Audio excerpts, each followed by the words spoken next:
Next Sunday, we're not meeting here. We'll meet at 9 o'clock at our church over on Lama Street. I'm not exactly sure where, but we'll find a place. And hopefully have a plug for Peter.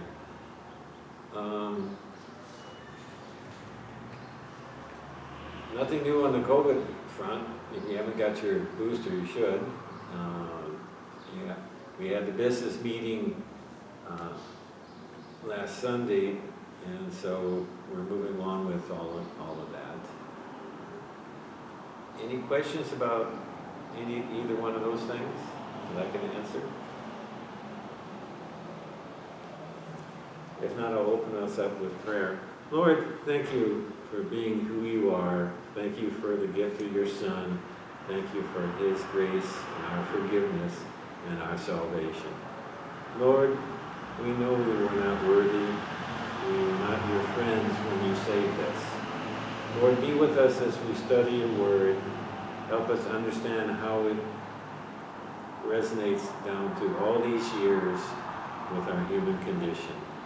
In your Son's name I pray. Amen.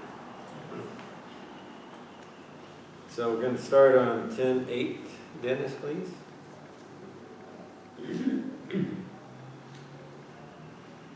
For even if I boast somewhat freely about the authority the Lord gave us for building you up rather than pulling you down, I will not be ashamed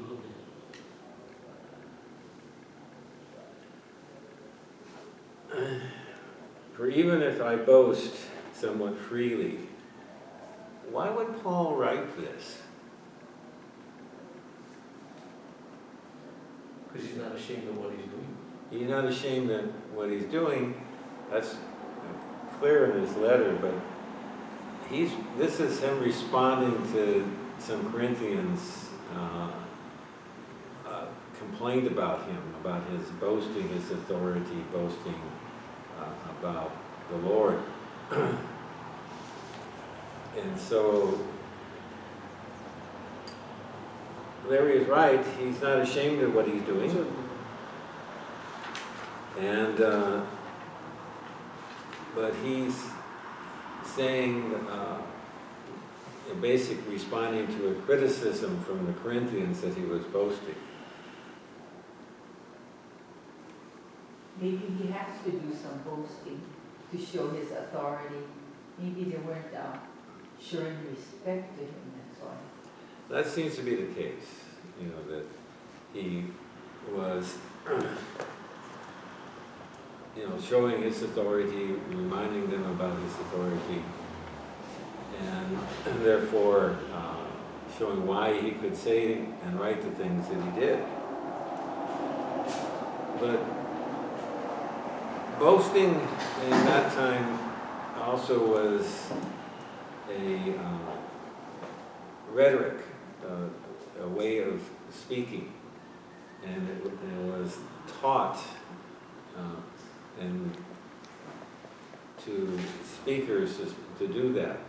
And the reason why was our educational system, our government sets it up.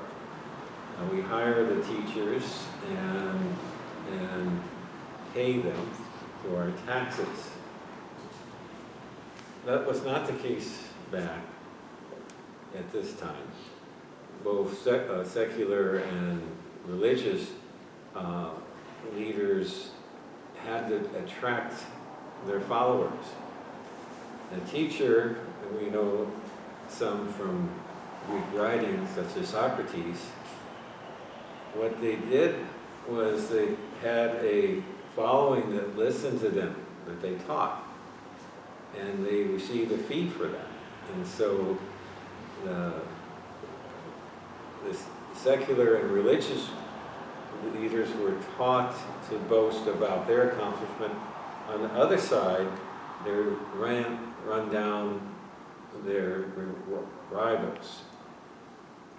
We see this, of course, still now in the political realm, where some of our politicians will boast about their own accomplishments and run down their opponents. It's still a rhetoric way of speaking and conveying information that we still use today. And so that was important at that time to attract followers, and therefore that was their livelihood. It's not the same now, how we do things. So that's why we have to look at that. Remember what Paul had been saying about himself? How did he describe both himself physically and being able to speak?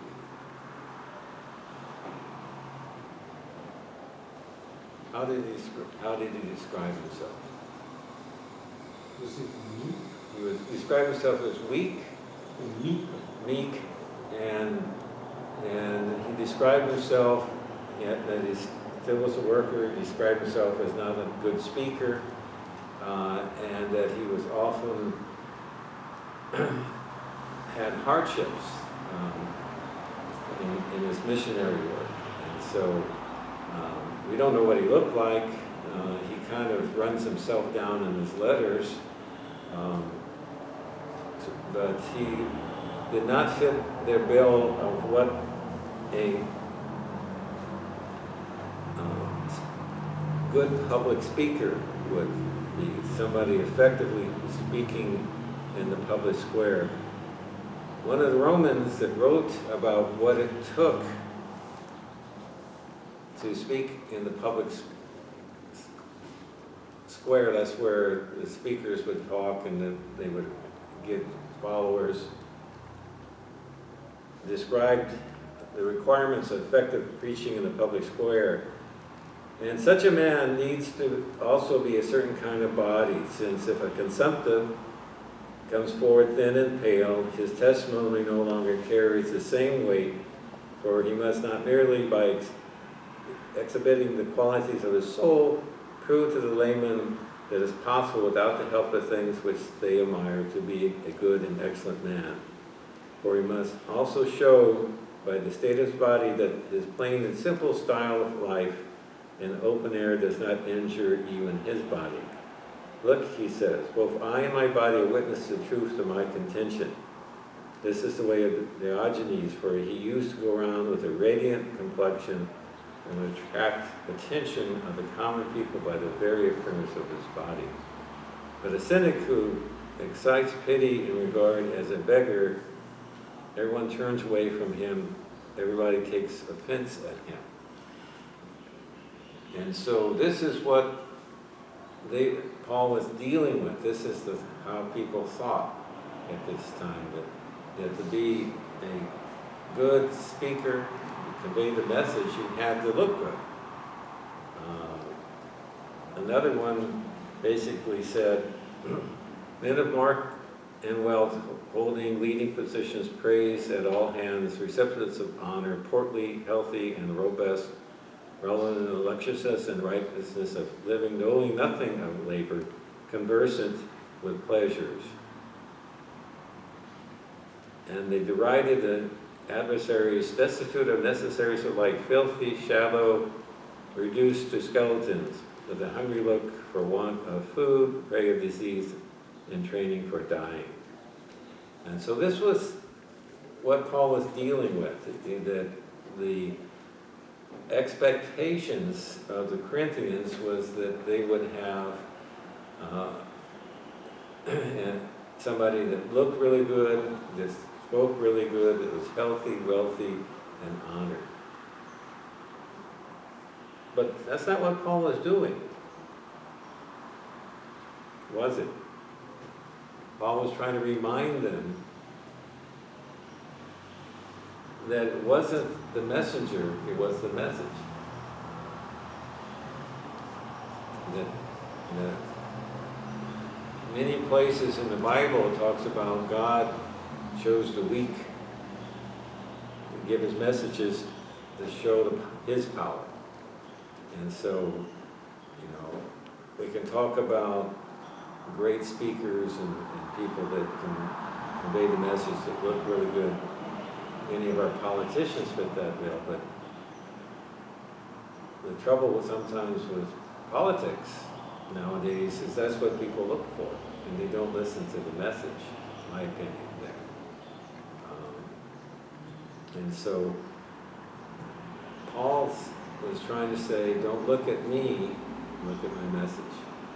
And he wasn't ashamed of how he looked and what he could boast about, because what he was doing was boasting in the Lord. Does that make sense? That we should look at the message and not look at the messenger. Try to pay attention to what the message is. Part of that was that God selected Paul, so he deliberately probably knew that. He didn't want Paul to be like a politician. So he deliberately chose someone. Yes. That type of choice. Yeah, and Paul says that in no places in his letters, so you're definitely right. God chose somebody weak, wasn't the greatest speaker, to show that the message was what's important, not the speaker. 11, Larry, please. Oh, I'm sorry, I jumped ahead. 9 and 10. I do not want to seem to be trying to frighten you with my letters. For some say his letters are weighty and forceful, but in person he is unimpressive, and his speaking amounts to nothing.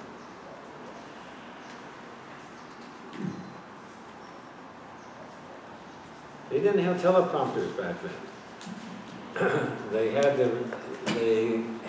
to have in their mind what their speech was going to be. And so we see those screens up in all the politicians, whether or not it's the Republicans or Democrats or whoever, and the speech is up there for them to basically read off. So somebody that was speaking back then had to speak without any assistance. Is it not unreasonable to think that somebody can write better than they can speak? Because when you're writing, you basically have the paper and pen, and you have the chance to revise it. When you're speaking in the public, especially if you don't have any assistance, that is, you don't have notes, you don't have paper, you don't have the teleprompter, you might not come across quite as well as your written word. So, to me, it's not unexpected, but that was a criticism that they were laying down on Paul, that his letters were much more clear and concise and good compared to his speech. But Paul often uses irony and sarcasm. So he couldn't have been, in my opinion, too bad a speaker, because he founded all these churches, and he founded them not by writing letters to them, but by his preaching. He would write letters when he left them, answer questions, try to correct them, because he couldn't be there. They didn't have the kind of communication we have now. But he founded all those churches, and he founded them by doing his preaching. He couldn't have been that bad of a speaker. So some of what he writes is sarcasm and irony. So we have to realize that that's sometimes what he's doing. He founded that church in Corinth. He obviously attracted the members of that church. And so I would have to say he couldn't have been that bad a speaker to be able to do that. But I think what Paul is trying to say is that what you need to listen to is the message. It's the message, not so much me, that it should attract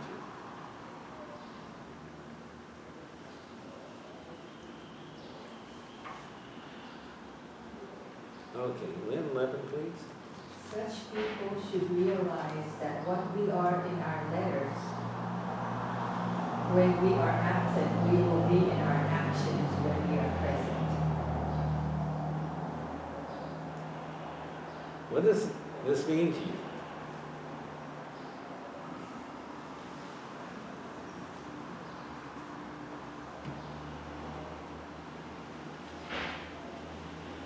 What do you think it means, Lynn? There shouldn't be any inconsistencies. That's right. So whether or not he's in letters or whether or not he's there, it's the same message. You know, I might, what he's saying, I might be able to do a better job of conveying the message in writing because I have a chance to think about it, write it down, go through several, what we would say drafts to get the letter right, rather than just speaking off the cuff. But you know, it's the same message, and whether or not I'm there or in letters, it should be the same. The message should be consistent.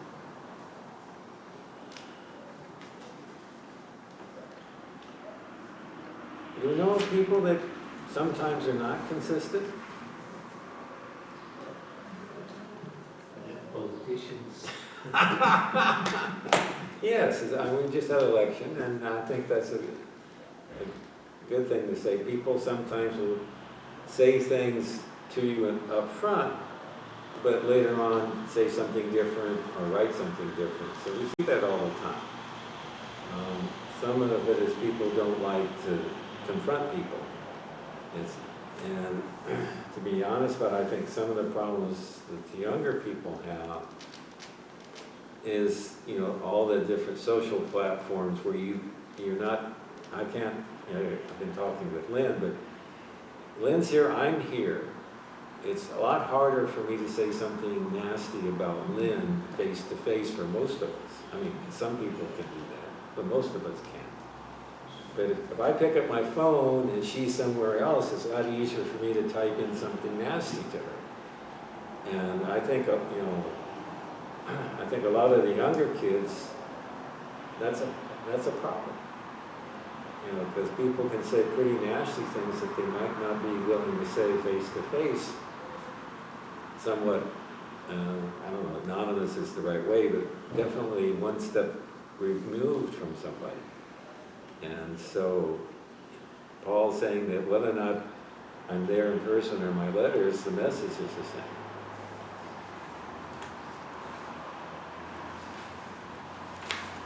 Do we like people to do that? Be consistent? Yeah. We like people to be consistent.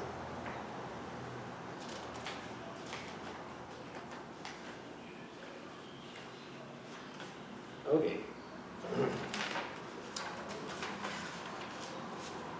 So we're going to start another section where Paul tries to clarify how people can commend themselves.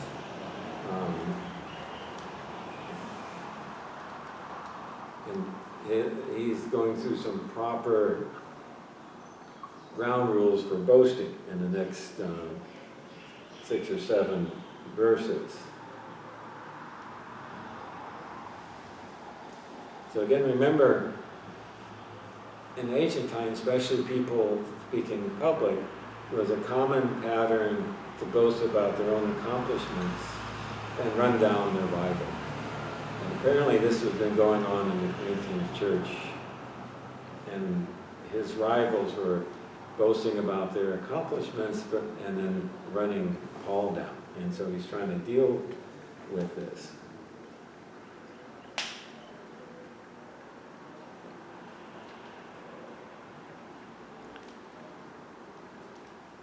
And so, Joy, 10:12, please. We do not dare to classify or compare ourselves with some who commend themselves. When they measure themselves by themselves and compare themselves with themselves, they are not wise. So again, remember that what they were doing is saying, and now I can pick on Joy, I'm such a good speaker, you know, I'm healthy, wealthy, and wise, and she is, you know, whatever I was going to run her down about. And so that's their way of looking at boasting. And so boasting is, I'm really, really good, and she's really, really not so good. And so he's trying to say, and he's talking about him, Paul, do not get into that kind of discussion. We do not classify ourselves, we do not commend ourselves. but they measure themselves with themselves. How do we measure ourselves? What should we measure ourselves with? If we're looking at what we in reality should boast about, what yardstick should we use? By God's standards? Exactly right. So we need to measure ourselves not with the world standards, but with God's standards. And so we need to use that as our yardstick, that is our ground rules. And so we need, his first thing is what Paul is setting up is boasting is within limits, and it is commendations from the Lord. That is what Lynn just said. We need to use God's guidance, God's yardstick, God's commendation for us, not the world.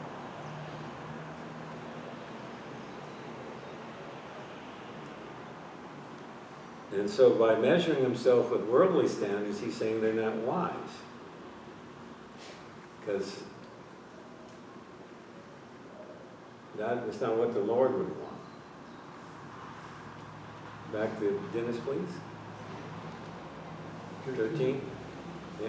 We, however, will not boast beyond proper limits, but will continue our boasting to the field God has assigned to us, a field that reaches even to you. So Paul goes on for his second criteria as boasting within proper limits. And he's basically boasting about God. The NIV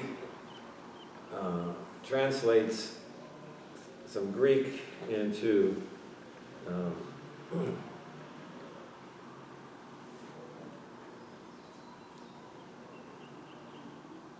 to the field God has assigned us. The Greek canon is the word that the NIV translates it, field. And it can be used as an area marked out, like a agricultural field, but it can also be used as the boundaries of a city, boundaries of somebody's profession. And so the NIV does translate it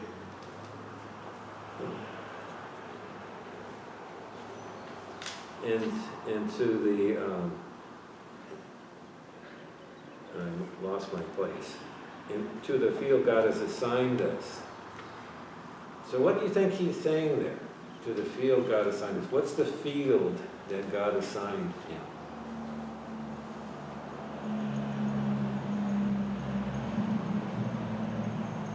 To be messengers to God.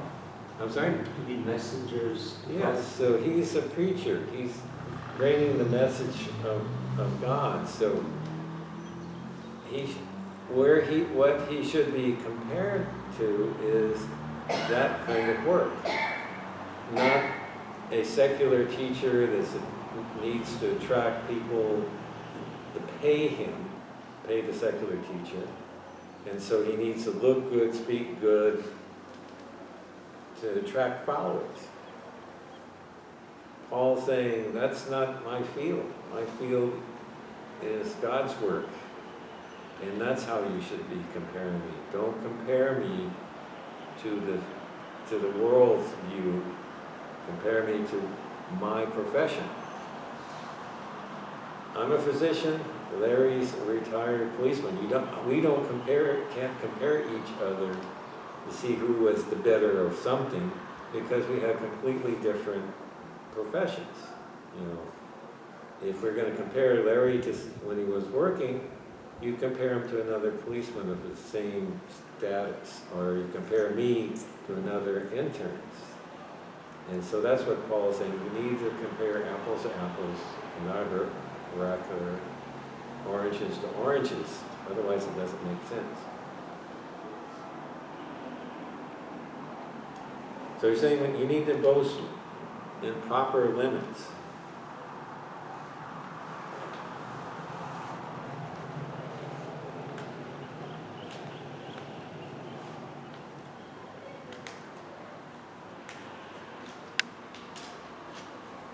So Paul back in 12 was saying that, he has more nerve in his letters than in person.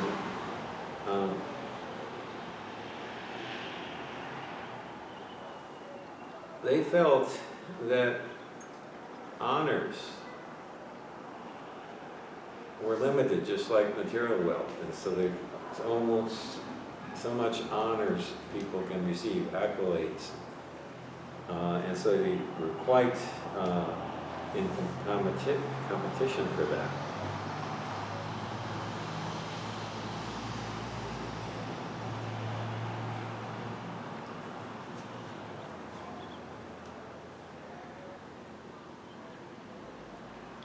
Okay, 14, please, Larry. We're not going too far in our boasting, as would be the case if we had not come to you, but we did get as far as you with the gospel of Christ.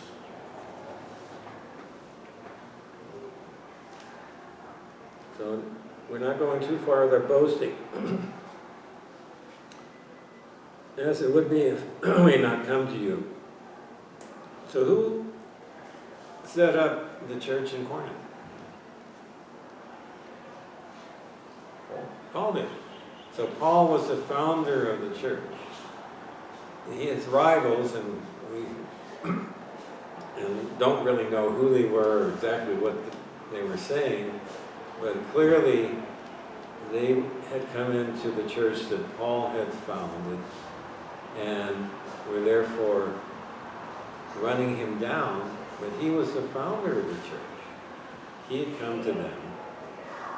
And so it was legitimate for him to boast about that. And that he had brought the gospel of Christ to them. Does that make sense? That he could boast about that because he was the founder of the church. And could therefore say things about the church. And the members, the underlying, if you can read between the lines, the underlying thought that Paul was conveying to them was, I have authority. I founded this church. I have the authority to boast about that. And also that underlying authority is over you because I'm the founder of the church. And I brought you the gospel.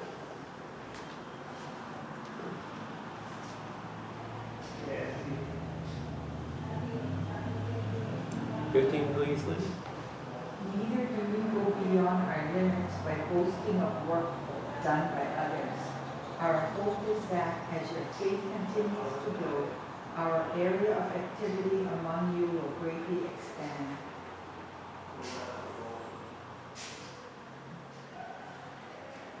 So,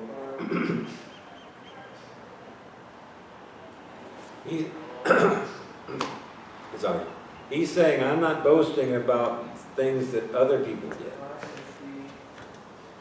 You might say that as a bit of sarcasm, because obviously that he thought that his rivals were doing that. They're boasting about the church that he had founded. And so Paul's saying, I only boast about things I have done. Again, the politicians that we have sometimes take credit for work that other people have done. Usually how well does that go over for most of us? If I'm taking credit for something that Joy has done, and people figure that out, how does that look? The credibility goes on the too. My credit, you're exactly right. And so, if I'm boasting about, I did this, project I did, I thought about it and I arranged it, but actually Joy did the work and thought about it and I'm taking credit. Most people would then not believe pretty much anything else I said. And so Paul is saying, I can boast about the things I Stop being did. Oh, Because I'm not going to be boasting about what other people have done. And so he's kind of setting the criteria that the proper boasting, the discussion, you might say, should be done. You should be boasting about what the Lord has done, the commendations you have, and boasting about the things that you have done, not about others doing. He also at times says that he's not boasting to run people down, which is something they seem to have been doing as rivals. And so he's trying to set the criteria, the proper way of doing this, that you look at me in my profession as a minister,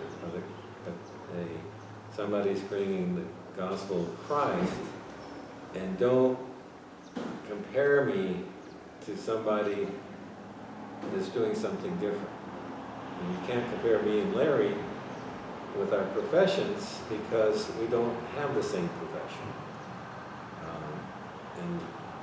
And so, just because I look a whole lot better,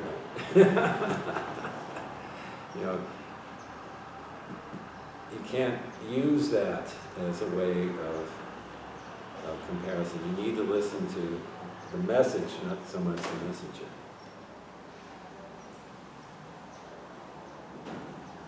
And so in his typical way of dealing with the way he is, he's trying to build people up. And so he doesn't go on and say something nasty about his rivals. He goes on to say, our hope is that as your faith continues to grow. And so he's wanting to build them up. Speaking of gifts and how the church members should treat each other, the underlying message from him was everything should be done for the Lord to build up the body of the church, build up the body of Christ, and not necessarily run people away and run them down.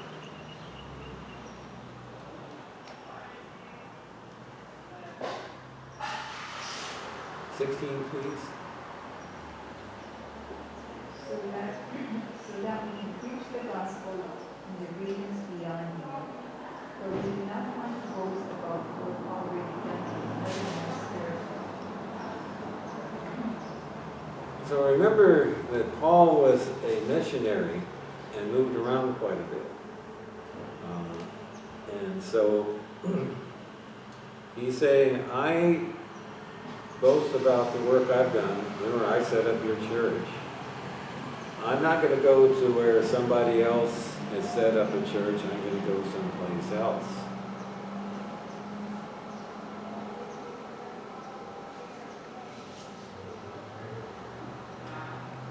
Paul, is thought, not too long after he wrote this letter, he wrote the letter to the Romans. These were the Jewish Christians and Gentile Christians in Rome. And so in that letter, he says he was hoping to come to them, and he would go on after that to Spain. Especially southern Spain at that time was a very wealthy part of the Roman Empire. And so he's been trying to spread the word as far as he could in the Roman Empire. The peace that the Romans gave at that time allowed people to move around much more freely than before or after. And so that's what he's trying to say. He said, I can boast about the work I've done. I'm not going to boast about somebody else coming that's already set up the church, and I'm going to boast about me setting that up. Who else would be setting up churches at that time? There's a few names in the Bible. Isn't this all about the false prophets too? Well, he's going to go talk about false prophets, but there's Barnabas, Timothy, and they probably almost certainly set up some churches on their own. And so he's saying that, but you're right, that he's going to go on and call some of his rivals false apostles and false prophets later on in the verses. But what he's saying is, I'm not going to go to where somebody else has already set up something.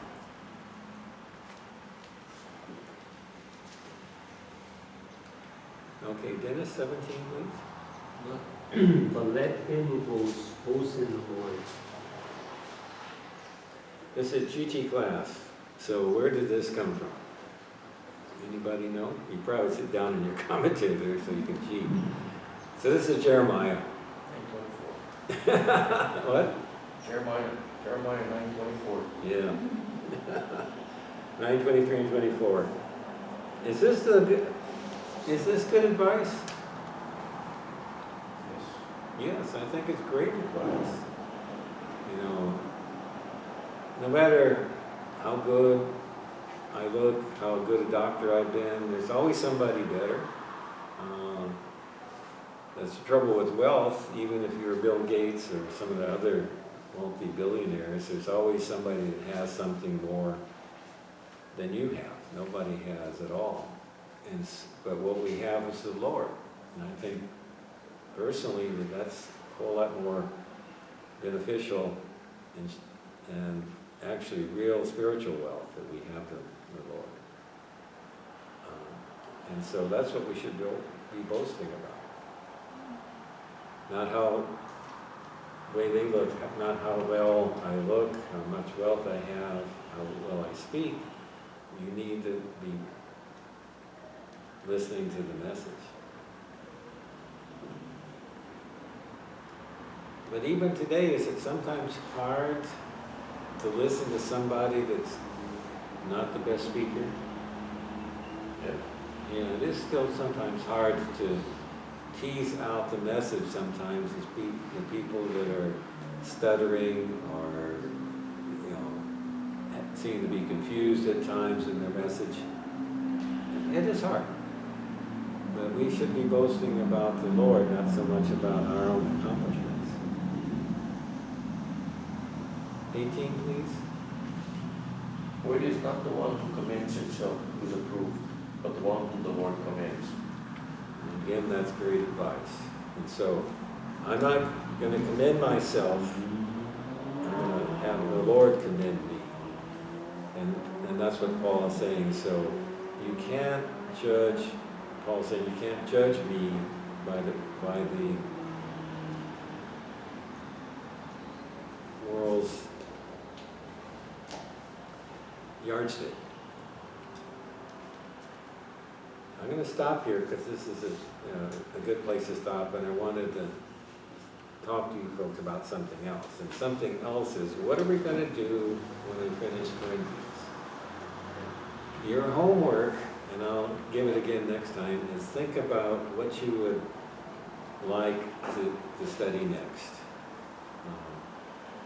On a personal note, I've always really struggled with Revelation in the second half of Daniel. Those have driven me nuts in the past when I had Bible studies of those, because I just don't understand them. But if you really want to do those, I could give it a shot. I have really had a hard time with those. And so the reason I'm asking now, and I'll probably ask again next Sunday, is if I'm going to order some commentators' books, I need to know what you would like to read, go over. I would definitely not recommend something like Jeremiah, which might take us 5 years to get through. But if you really want to do one of the Old Testaments, you can do that. If you want to do some more of the New Testament, either the Synoptic Gospels or some more of Paul's letters, and we can talk about that. So your homework is to think about what you like to study next.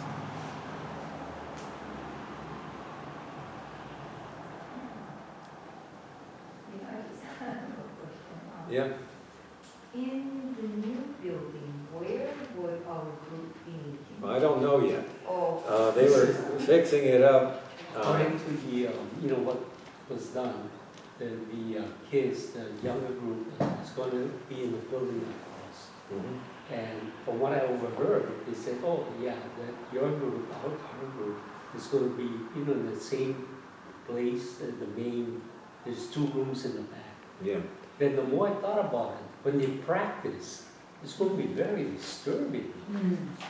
Well, actually, those both, the reason I said that, they decided to do the cleaning up, set things up, but we already committed to babysit. And so I didn't get out there. But both of those rooms, especially the one that's set up as a nursery, are pretty soundproof. The one on the left, there's a cubicle.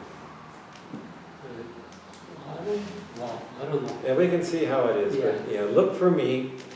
I'll be there a little early and try to figure that out. There's chairs, and so there's going to be some in one of the rooms. I expect you're right, we don't want to be meeting in the sanctuary because that's going to be too noisy.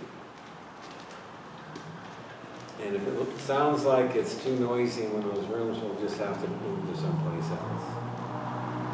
They haven't cleaned up what ultimately will probably be out in the residence, but they haven't had a chance to clean it up, so at least for this Sunday, we'll meet somewhere. So look for me around in the sanctuary and see where we are.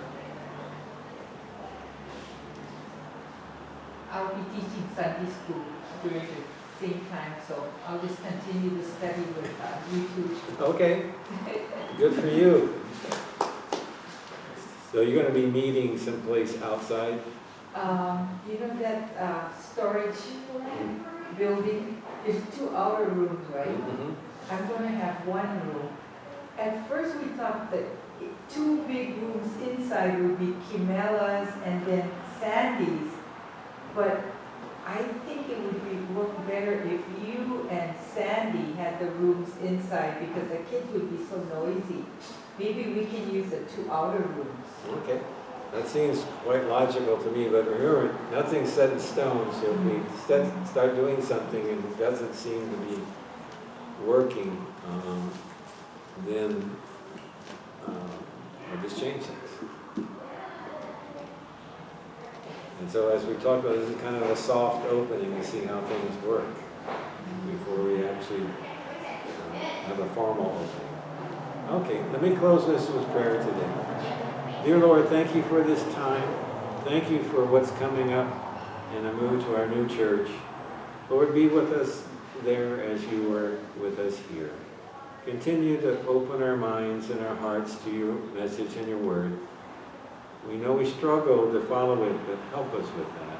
In your Son's name I pray. Amen.